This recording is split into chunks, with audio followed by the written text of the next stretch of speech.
ذلك الكتاب لا ريب فيه هدى للمتقين. الحمد لله رب العالمين والعاقبة للمتقين والصلاة والسلام على سيد المرسلين. أما بعد، قال النبي صلى الله عليه وسلم: وَاعْلَمُوا أَنَّ لَوْ تَفْتَحُ أَبْوَابَ عَمَلِ الشَّيْطَانِ أو كما قال عليه الصلاة والسلام. محترم بزرگوں، عزیز ساتھیوں، گزشتہ ہفتے آپ حضرات کے سامنے بات آئی تھی تقدیر کے تعلق سے،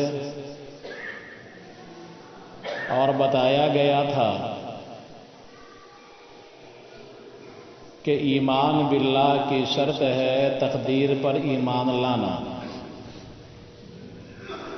اور تقدیر پر ایمان لانے کا مطلب اس بات پر یقین کرنا ہے کہ جو کچھ کائنات میں ہوتا ہے سب کو اللہ تبارک و تعالیٰ کو معلوم ہے. اللہ تبارک و تعالیٰ نے آسمان و زمین کی تخلیق سے پہلے ہی قلم کو پیدا کیا تھا اور کہا تھا لکھ، اور قلم نے لکھنا شروع کیا. تمام چیزوں کی مقدورات لکھ دی اور سب اللہ تعالیٰ نے لوح محفوظ میں جمع کر دیا.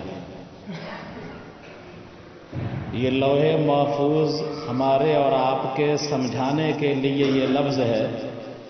اس کی حقیقت و ماہیت اللہ ہی بہتر جانتا ہے کہ لوح محفوظ کیا ہے، اس کی حقیقت کیا ہے. آیا تختی کی شکل کا ہے یا کاغذ کی شکل کا ہے؟ جس شکل کا ہے وہ اللہ تبارک و تعالیٰ ہی جانتا ہے. البتہ محفوظ کے بارے میں اتنا ہم کہہ سکتے ہیں کہ اللہ تبارک و تعالیٰ نے تمام چیزوں کی مقدورات کو لکھ کر کے اپنے پاس ریزرو کر لیا، محفوظ کر لیا، اور اس کا علم انسانوں کو عطا نہیں کیا. اگر انسانوں کو عطا کر دیا جاتا تو انسان ہاتھ پر ہاتھ دھر کے بیٹھ جاتا کہ اس کو معلوم ہو جاتا کہ میں تو فلاں کام کروں گا ہی. تو اللہ تبارک و تعالیٰ نے انسانوں پر رحم فرماتے ہوئے تمام مخلوقات کے جو اندازے کیے، ہم اور آپ بھی اندازہ کرتے ہیں کسی چیز کے بارے میں. قدر یقدر و تقدیر کے معنی آتے ہیں اندازہ کرنا. ہم اور آپ کسی کے بارے میں اندازہ کرتے ہیں کہ فلاں آدمی آگے بڑھے گا، فلاں آدمی اچھے نمبرات سے کامیاب ہوگا، فلاں لڑکا گاؤں بستی کا نام روشن کرے گا، اچھے یونیورسٹی، اچھے کالج، اچھے مدرسوں میں تعلیم حاصل کرے گا. ایک اندازہ ہم بھی کرتے ہیں، لیکن ہمارا اور آپ کا اندازہ ظنی ہوتا ہے، یعنی یہ ہو بھی سکتا ہے ویسا جیسا ہم نے اندازہ کیا اور نہ بھی ہو سکتا ہے. لیکن اللہ تبارک و تعالیٰ نے جو مخلوقات کا اندازہ کیا ہے اور لوح محفوظ میں لکھ دیا ہے، تو اللہ تبارک و تعالیٰ کا اندازہ اور اللہ تعالیٰ کی تقدیر غلط نہیں ہو سکتی. اور وہ علم کو اپنے پاس محفوظ رکھ دیا، ہم کو نہیں دیا، تاکہ ہم اپنے افعال پر، یعنی ہم جو کام کرتے ہیں اور ہمارا جو اختیار ہے، اپنی مرضی سے ہم کھاتے ہیں، اپنی مرضی سے چلتے ہیں، اپنی مرضی سے عبادات کرتے ہیں، اپنی مرضی سے چوری کرتے ہیں، گناہ کا کام ہو یا نیکی کا کام ہو، ہم اپنی مرضی ادارہ اور اختیار سے کرتے ہیں.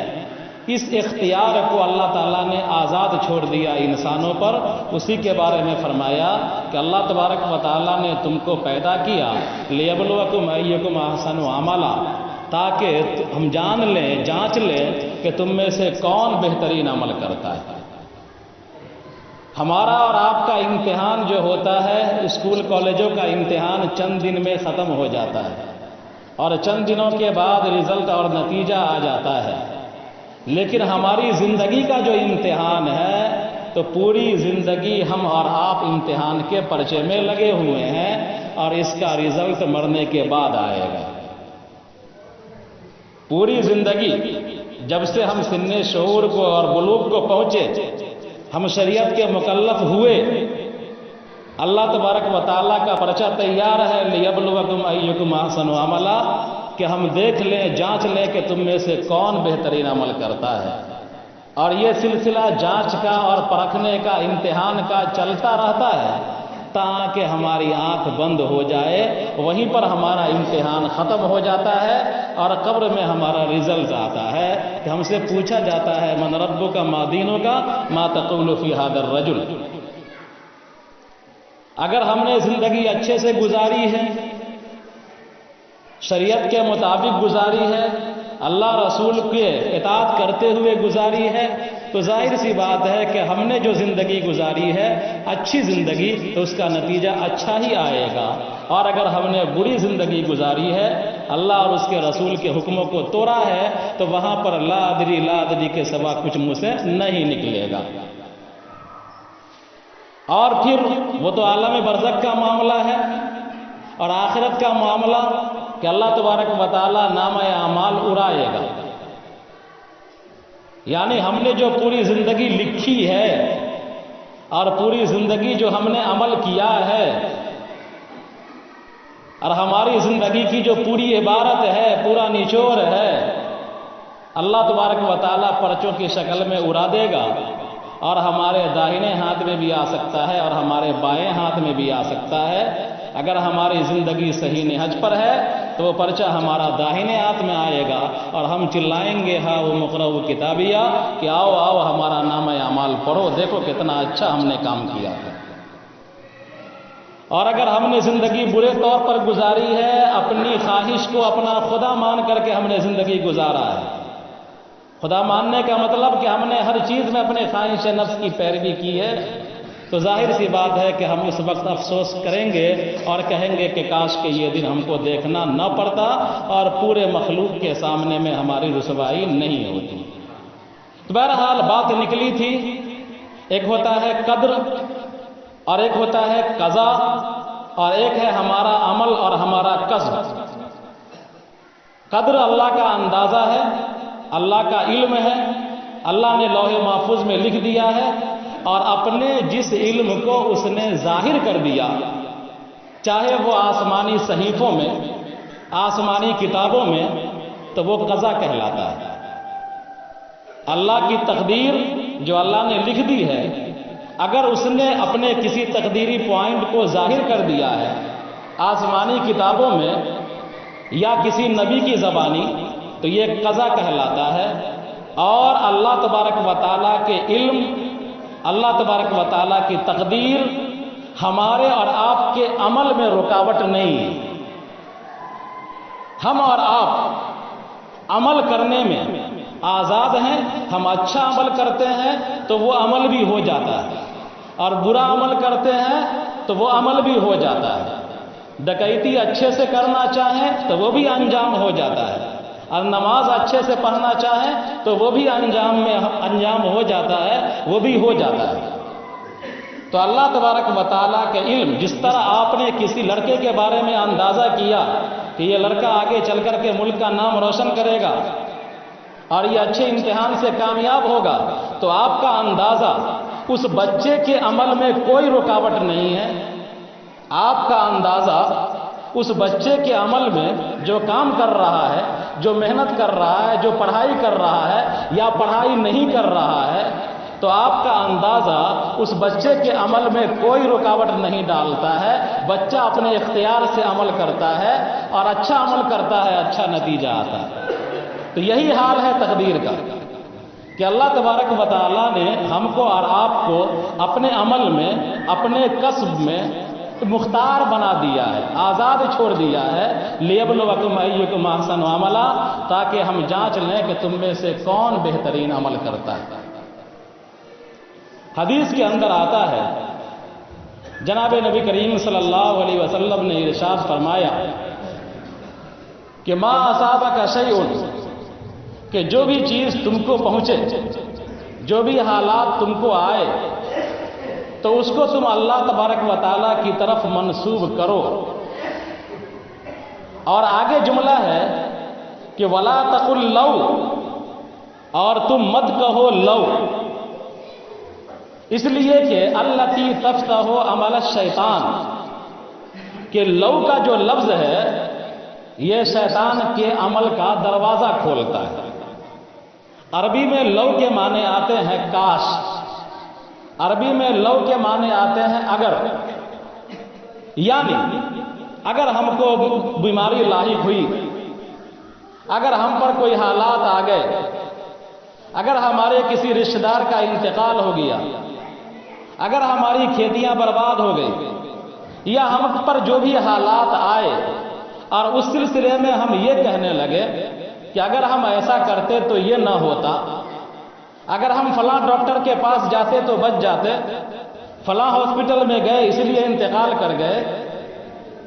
تو یہ اس کے بارے میں جناب نبی کریم صلی اللہ علیہ وسلم نے فرمایا کہ یہ شیطان کے عمل کا دروازہ کھولتا ہے۔ یعنی شیطان اس چور دروازے سے ہمارے عقیدے کو بگاڑتا ہے، ہمارے ایمان کو بگاڑتا ہے۔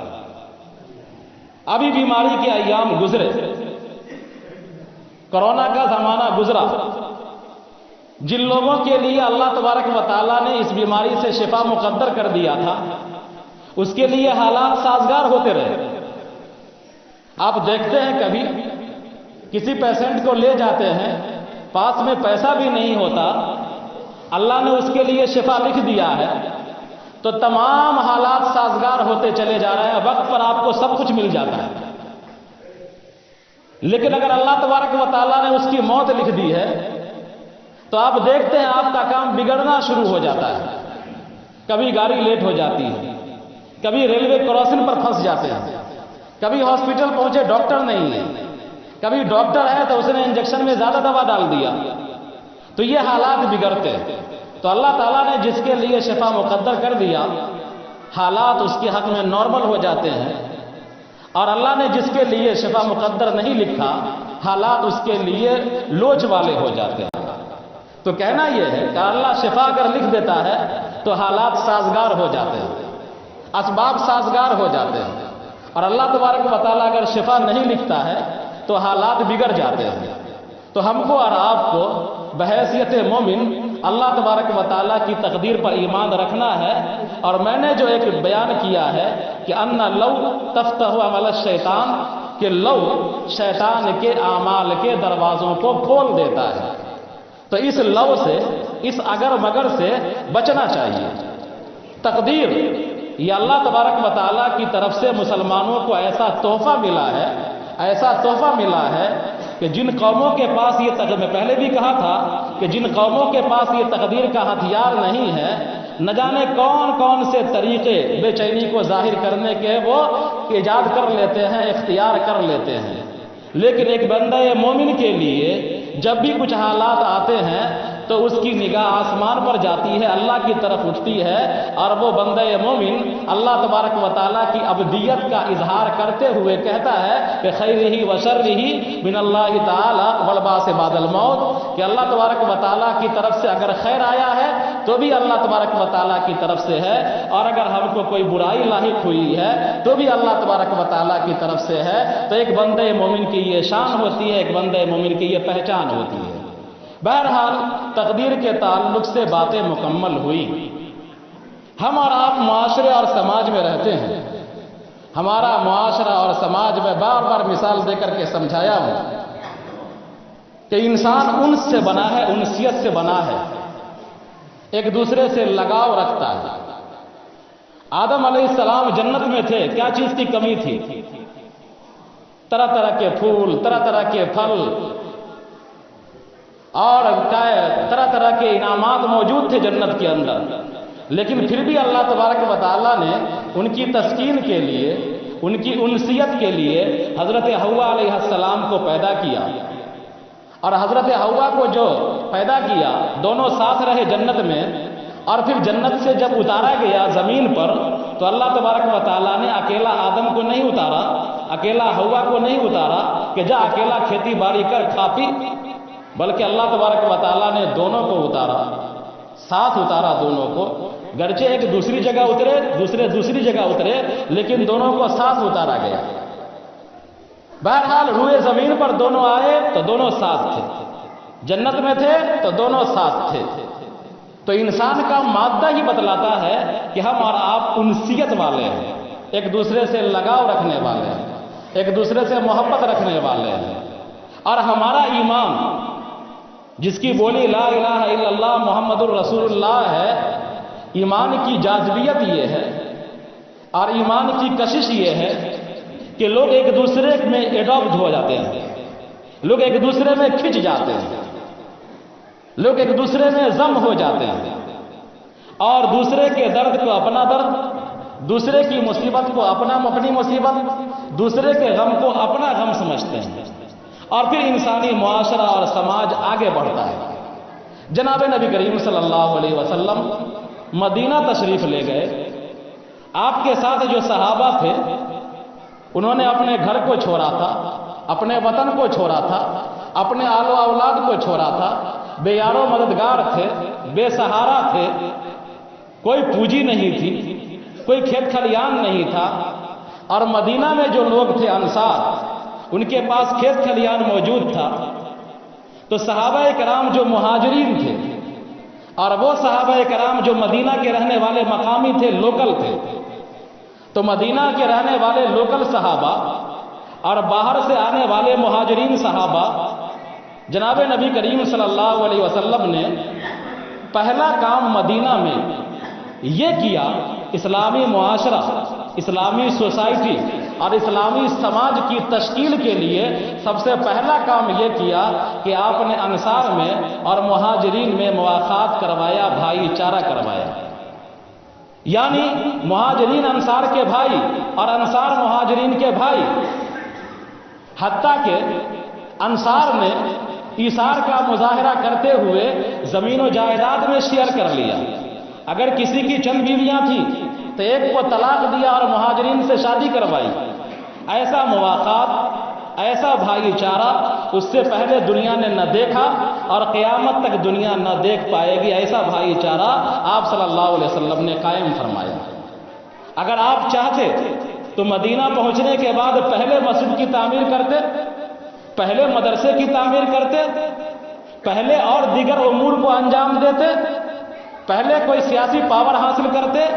لیکن آپ صلی اللہ علیہ وسلم نے پہلا کام یہ کیا تھا کہ اسلامی معاشرہ، اسلامی سماج اور اسلامی سوسائٹی یہ پیار و محبت سے بنتی ہے، تو پیار و محبت کے لیے آپ نے انصاریوں اور مہاجرین کے درمیان مواقعات فرمایا، بھائی چارہ فرمایا اور بھائی چارے کا ماحول قائم فرمایا، اور یہ سب کے سب اللہ کی نصرت سے، اللہ کی رحمت سے بھائی بھائی بن گئے،